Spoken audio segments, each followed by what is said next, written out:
Oi, meu nome é Isabelle, eu sou do primeiro médio e eu vou falar sobre o comércio e a importância do Rio Tietê. O Rio Tietê tem uma grande importância para a população paulista, pois ele ajuda em diversas atividades como navegação, turismo, produção de energia, plantações agrícolas, abastecimento de cidades, etc.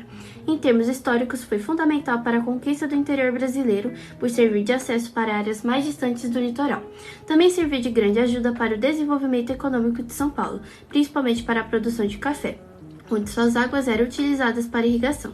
Ao longo de seu curso, até meados da década de 1930, esportes aquáticos ainda eram praticados, apesar do rio estar parcialmente poluído, mas não totalmente comprometido quanto agora. No século passado, o Rio Tietê proporcionou momentos inesquecíveis para quem desfrutava de suas águas, como fazer piqueniques, se encontrar nos fins de semana, praticar natação e entre outras atividades. Porém, a poluição foi maior do que o desejo de proteção, e essas atividades atualmente são praticamente impossíveis de serem realizadas. Ainda assim, com a poluição e contaminação sofridas, é no Tietê que estão localizadas as usinas hidrelétricas mais importantes, como a de Ibitinga. Agora, falando sobre a cultura do rio Tietê, este rio já está ligado à cultura brasileira há muito tempo, sendo antigamente chamado pela tribo Tupi-Guarani de Rio Anhembi, que, em Tupi, significa o Rio das Anhumas, a anhuma sendo um tipo de ave típica da região do estado de São Paulo. O nome do rio só foi mudado no século XVII, quando os bandeirantes mudaram para Rio Tietê, Ti significando rio e Etê, grande ou fundo. De acordo com arqueólogos, populações utilizavam da bacia hidrográfica do rio Tietê no mínimo até 6.000 anos atrás. Atualmente, o rio é utilizado para o abastecimento de água de múltiplas cidades, uma, por exemplo, sendo Araçatuba. O rio Tietê produz cerca de 5 milhões de litros diários. Mas o rio Tietê é utilizado para múltiplas outras coisas pela população paulistana, como, por exemplo, navegação, turismo, produção de energia e uso em plantações agrícolas.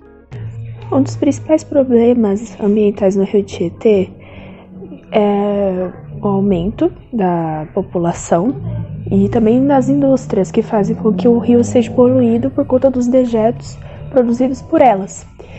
E também a inundação do rio por conta dos dejetos jogados lá e também pelo aumento das cidades, porque ficam cobrindo com bastante asfalto e acaba inundando as áreas perto do rio. O que antes não acontecia, por conta da ação antrópica, acaba acontecendo.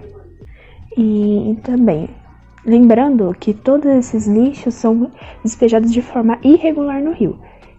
E também era uma prática muito comum de 1930 até 1970, mas infelizmente ainda continua acontecendo. Então, para a despoluição do rio Tietê, a gente ainda não tem muita coisa, principalmente porque o Estado não é transparente em relação a isso, ele não fornece informações, ele normalmente só oferece quando está sendo gastado perante isso. Mas podemos falar um pouco do que a gente sabe que está sendo feito e do que é feito em outros rios. Por exemplo, o fato de que no momento está sendo canalizado e redirecionado esgotos para que mais dejetos não continuem chegando, ou seja, para que o rio não fique mais poluído do que é hoje. Esgotos estão sendo fechados e redirecionados aos lugares corretos, tanto de empresas como de pessoas que possuem uma moradia de baixa renda, que não têm acesso a esgoto, ou que serão moradias irregulares. Já que a gente não tem informações específicas por causa da transparência do governo em relação à limpeza do rio, eu resolvi falar sobre métodos que a gente conhece que podem fazer essa limpeza. O primeiro é a flotação, onde a gente separa o físico do químico, ou seja, ela não realiza uma limpeza dos resíduos menores, aqueles que vamos dizer fazem parte maior da estrutura da água, mas ele realiza aqueles que ficam em cima, que são maiores, que podem ser tirados com redes. Outro é a gradagem, onde se bota grades que são colocados na correnteza e quando a correnteza passa, os sedimentos ficam presos. Também temos métodos ecológicos, onde ilhas com algas são colocadas lá e realizam uma purificação do rio. São métodos geralmente mais baratos e que fazem melhor para a natureza. Além desses, temos outros que envolvem outras coisas, tanto economia, quando se reduz a quantidade de pessoas que colocam lixo lá, quanto culturalmente, fazendo com que as pessoas tenham mais consciência sobre suas ações e como elas afetam todos ao redor. A retificação dos canais fluviais é um processo no qual os rios são artificialmente modificados na sua forma através do aprofundamento e/ou alargamento da calha fluvial e da retirada de meandros, alternando sobremaneira a forma em planta e perfil longitudinal dos canais, o que interfere diretamente e indiretamente na formação geral do rio.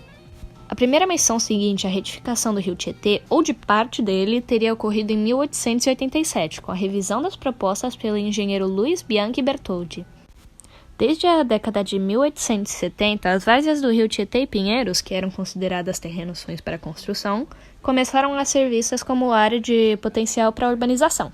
Entretanto, seriam necessárias grandes obras de drenagem para isso. O Tietê é um rio meândrico, sinuoso, com grande área de inundação e cheias frequentes. Seria muito difícil de realizar esse processo.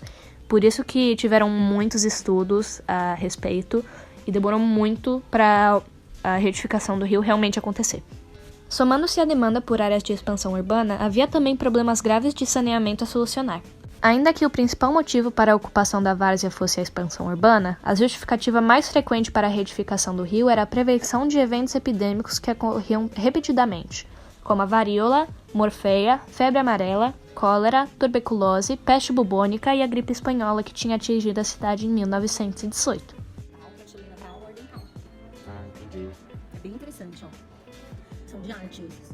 Bem legal. Aqui, ó, procura autor, tá vendo? Autor, título,